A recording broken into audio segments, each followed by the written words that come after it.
43,000 కుటుంబాలు పూరిలలో నివాసం ఉంటాడు సర్వే ద్వారా గుర్తించిన అధికారులు. అయితే రెండో విడతలో వారందరికీ ఇందిరమ్మ ఇల్లుస్తారట.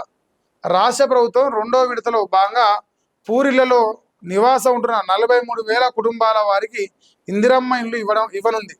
దేశవ్యాప్తంగా నిర్వహించిన సర్వే వచ్చిన దరఖాస్తుల ఆధారంగా మొత్తం 82,890 కుటుంబాలు పూరిలలో నివసిస్తున్నట్టు అధికారులు దృష్టికి వచ్చింది.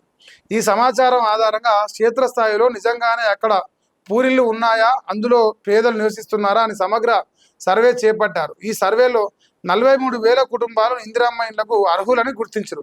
వీరి వివరాలను ఎంపీడీఓలకు పంపిస్తారు. అక్కడ నుంచి కలెక్టర్ల అనుమతికి వెళ్తాయి. చివరగా జిల్లా ఇన్ఛార్జ్ మంత్రి ఆమోదం తెలిపితే గుడిసె వాసులకు ఇందిరమ్మ ఇళ్లను మంజూరు చేస్తూ అనుమతి పత్రాన్ని అందిస్తారు. ఈ ప్రక్రియను 10 రోజుల్లో పూర్తి చేయాలని హౌసింగ్ శాఖ భావిస్తుంది.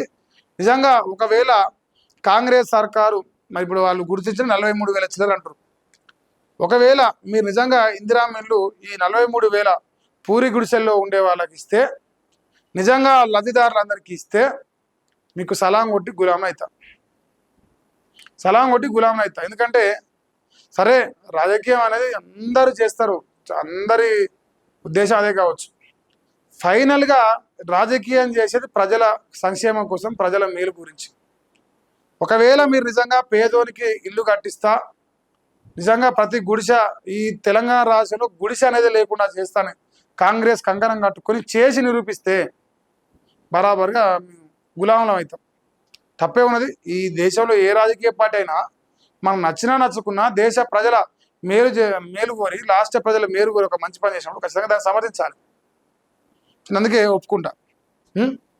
మరి అత్యధికంగా భద్రాద్రి కొత్తగూడెం జిల్లా అట చూసుకోరా, ఏ మంత్రులు ఉన్నారు, ఎవరెవరు ఇన్ఛార్జి మంత్రులు అంట ఓకే చేయాలట.